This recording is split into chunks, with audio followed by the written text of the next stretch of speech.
Hello everyone and welcome to our second class, which is about completing the topic Introduction to Physics.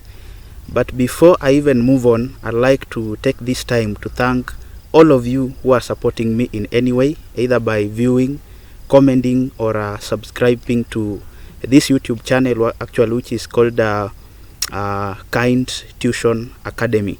May God bless you so much. So first of all, I would like to begin by giving a word of advice to our students that no one was born being good at everything. We become good at things through hard work.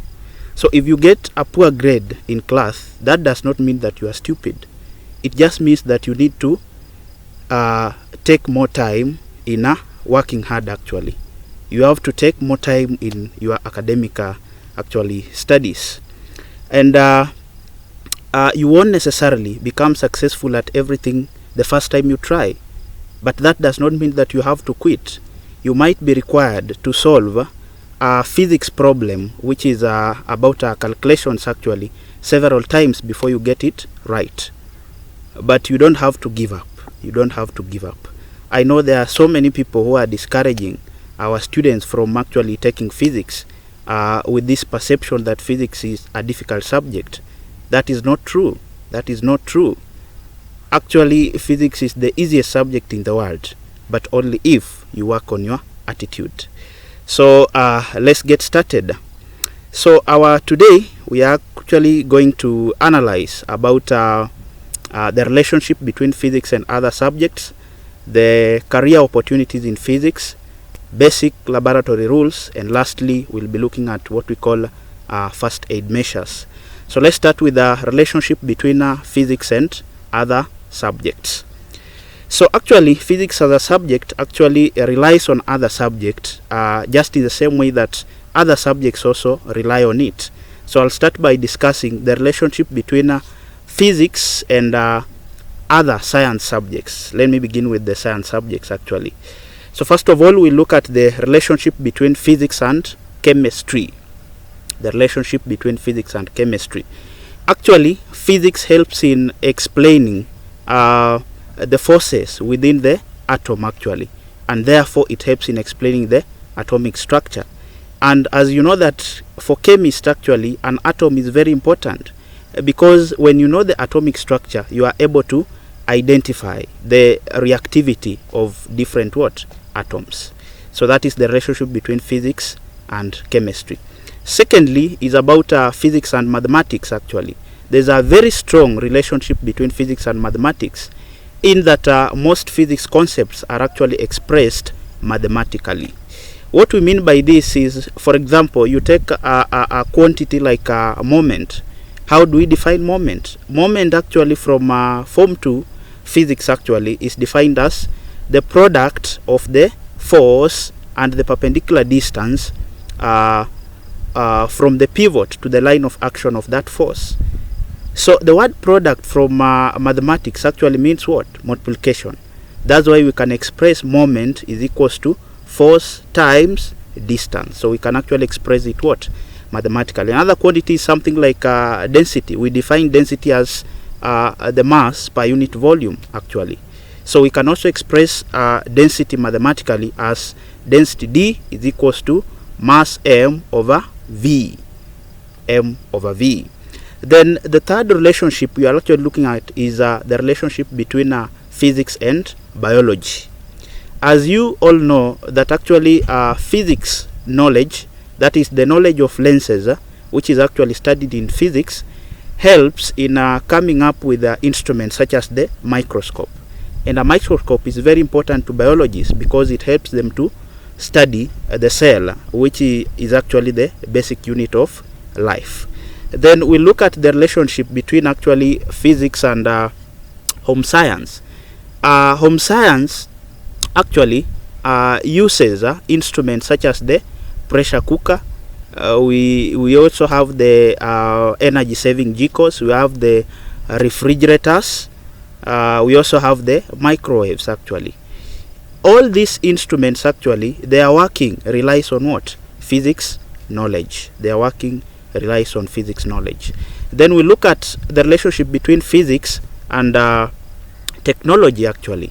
Applications of physics such as X-rays and lasers are actually used in by medical experts to diagnose and treat some diseases.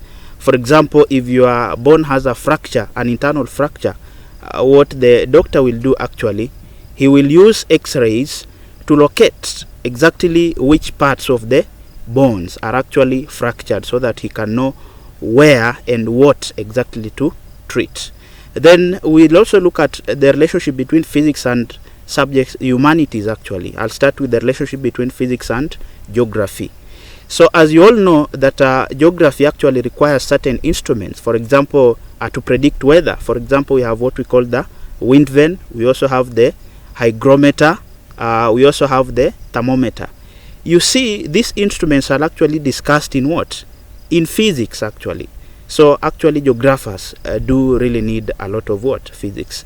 Then we are also going to look at relationship between physics and history. Yeah, historians say they study the past events actually. So you see, actually in history, actually something we are calling carbon dating is very important to historians.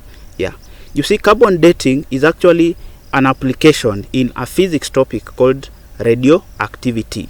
Yeah, so carbon dating actually helps historians to locate the to know exactly or to approximate the age of what? Fossils. Yeah, in locating the age of fossils. Then seventh, we look at the relationship between physics and CRE, although there is a very weak relationship between those two. You see, CRE is about actually the faith, is about the faith. So there are some natural phenomena which actually Christians believe that they are actually wonders of the world.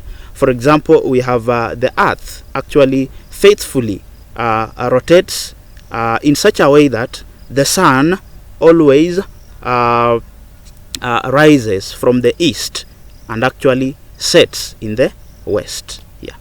So those are natural phenomena actually which physics helps to explain actually.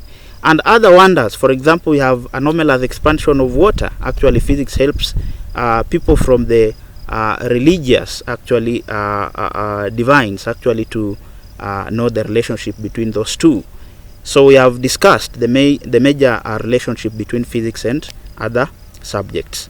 Now our next course of action is actually what we are calling the career opportunities in physics.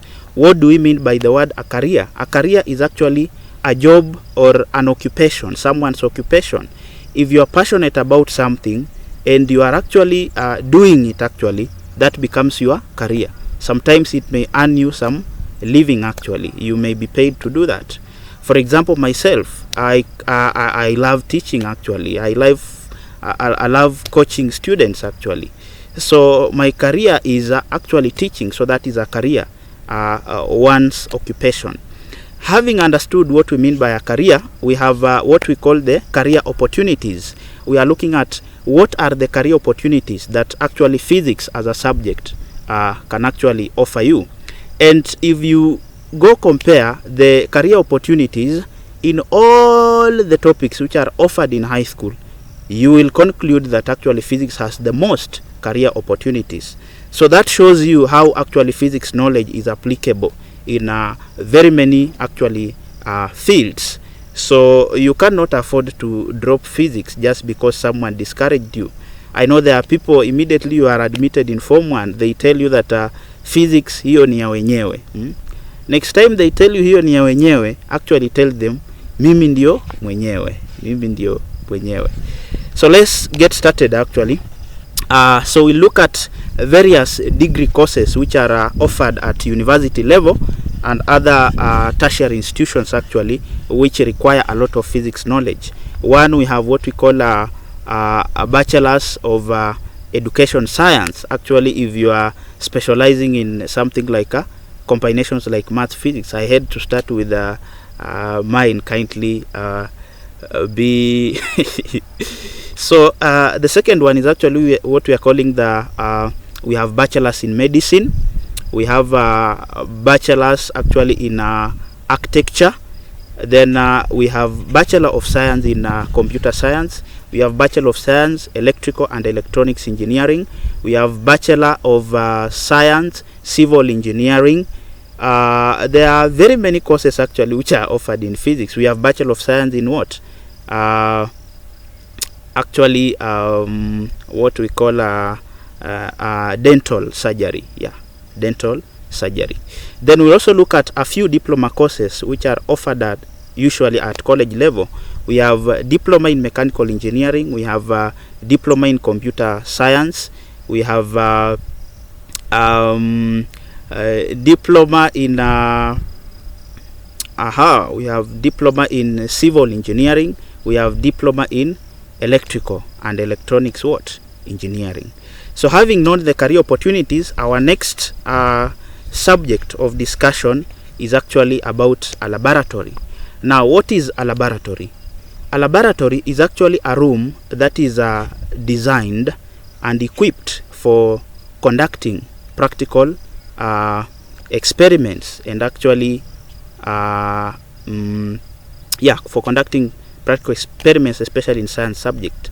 So we are saying that actually a laboratory is a room designed and equipped for conducting experiments and practical work in the course of studying science subject. And these science subjects, we're actually talking of what? Physics, chemistry, and what? Biology. Now, an average laboratory is expected to have 3 systems actually. So one of the very important systems that an average laboratory should actually possess is what we call the gas piping system. Yeah, a normal laboratory should also actually possess what we call water supply system, and thirdly, an average laboratory should possess what we call electrical energy network system. Yeah. So if you look at those systems, actually most of them are delicate. For example, the electrical one. So there are some measures that you have to put in place actually when you are handling such instruments. Hence, we are going to what we are calling the basic laboratory rules. Now, I'll just discuss some of them, but you can actually get the whole content actually in Physics KLB Book 1, Students Book 1. So I'll look at a few basic laboratory rules that a learner, a student who is going to conduct an experiment in a laboratory, should actually be aware of. 1, you are not expected to eat or drink anything while you are in the laboratory. This goes to my friends from the Western community. Actually, I'm not being but bear with me. You are not expected to eat or drink anything while you are in the laboratory. The second laboratory rules, actually, when you are leaving the laboratory, you are expected to wash your hands. Yeah. Don't ask me, are we also sanitizing the laboratory? You are expected to wash your hands because you could have actually been in contact with some of the chemicals which could be harmful to your health. The third laboratory rule is actually that location of water piping systems, electrical systems, and gas piping systems, and actually the first aid kit should actually be well located, so that in case of an accident, for example, in case of an electric shock, you can actually go and switch off the main switch. Then the fourth laboratory rule that we are actually looking at is that when you are conducting experiments that is involving electrical instruments, your hands should actually be dry. Your hands should be dry to avoid electric shocks actually. Then maybe the fifth laboratory rule that a student is expected to observe is that while you are in the laboratory, you are expected to follow the instructions that you are given either by the teacher or the lab technicians carefully. Yeah, you are not expected to conduct an experiment by yourself when you are not sure of actually what will happen, because some experiments could be involving chemicals which could be very actually explosive and highly reactive. So having looked at a few laboratory rules, the last subject of our coverage today is what we call the first aid measures. So from the word itself, first aid measures, aid actually means to help. Yeah. So what is the first help that you get in case of an accident? So one, we are looking at the very first accident that can occur in the laboratory, which is cuts. How can these cuts be brought about by? You can get cuts in the laboratory by poor handling actually of glass apparatus or sharp tools or sharp objects such as the razor blade and even what? Scalpels. Now in case of a cut, how do you find a remedy, or how do you treat yourself out of such a situation? So in case of a cut, actually the first thing you are supposed to do is to seek assistance to stop bleeding, and then after stopping bleeding you should actually go clean up the wound and dress it up. The second possible accident in the laboratory is the burns. Ile ya moto tu. So burns could occur in the laboratory due to one thing. One, you could have actually touching the exposed flames here. You could touch the exposed flames, or even we can have some concentrated acids and bases which could spill on your body and actually cause burns. So in case of these actually concentrated chemicals, bases or acids, the first thing that you should do is actually run a lot of cold water over the affected parts. Then after that, of course, you can seek some more medical assistance from the experts, either the lab technicians or anyone who could be good in that field. The third accident is actually poisoning. Poisoning could occur from one, either inhaling actually poisonous gases, or even swallowing the chemicals themselves, thinking that it is actually food. So in case of that, you just seek medical assistance from an expert. Then the fourth accident that could occur in the laboratory is actually eye damage. So eye damage can be caused by either small actually bits of solid actually falling into your eyes, or even some chemicals actually could spill into your eyes. So in case of chemicals, actually you are expected to clean the eye by rinsing the eye, or using a lot of cold clean water to actually clean your eye. Then the third, actually, the fifth possible accident is an electric shock. So of course an electric shock can be brought about by one, either touching the naked wires or using electrical appliances that are actually faulty. Yeah. So how do you remedy yourself from such a scenario? Actually, to treat an electric shock, the first step you are expected to do is actually to switch off the main switch. Yeah, you switch off the main switch.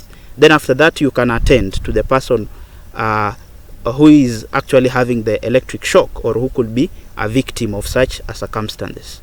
So we have come to the end of our lesson today, which was about completing the topic Introduction to Physics.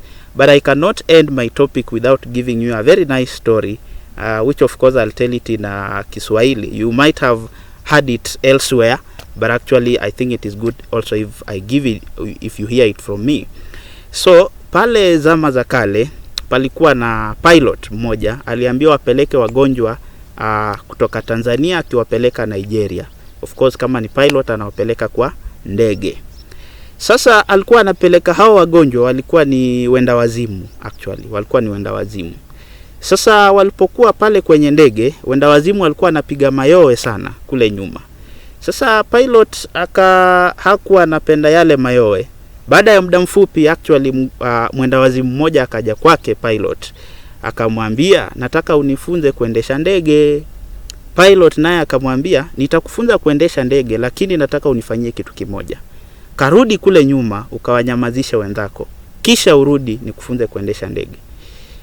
Mwenda wazimu akakubali, akarudi kule nyuma. Baada ya dakika 5 pilot akasikia kweli ndege imenyamaza, kweli kumenyamaza kabisa. Baadaye yule mwenda wazimu akarudi kule mbele kwa pilot, akamwambia nimenyamazisha wenzangu, sasa nifundishe kuendesha ndege. Pilot akashangaa kweli kusikiza kule nyuma hakuna mayowe.